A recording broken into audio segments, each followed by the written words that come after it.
สบายดีมื้อนี้คำล่ามีเคล็ดลับในการป้องกันลินสีดวงมาแบ่งปันทุกท่านเนาะโรคลินสีดวงทวารหนักนี่เกิดจากหลอดเลือด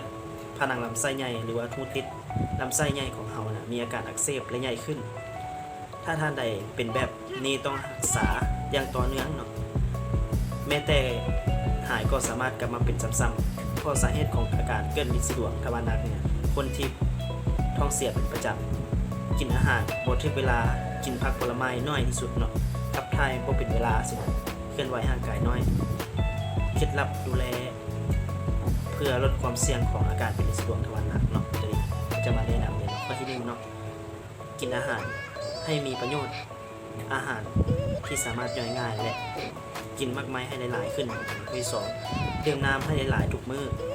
ให้เป็นนิสัยของเราเลยเนาะเพื่อให้อุจจาระบ่แข็งตัว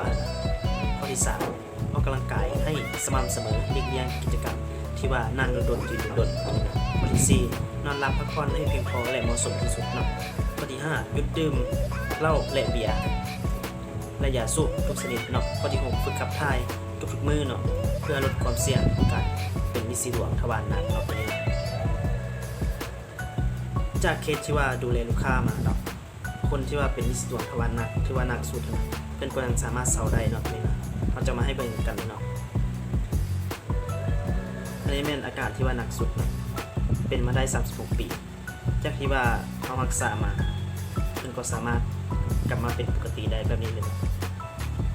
อันนี้แม่นก่อนกินอันนี้แม่นหลังกินเนาะมันสามารถเซาได้เนาะถ้าท่านใดสนใจก็สามารถติดต่อสอบถามได้เนาะที่เบอร์020 520 52490เลยเนาะขอบใจจ้ะ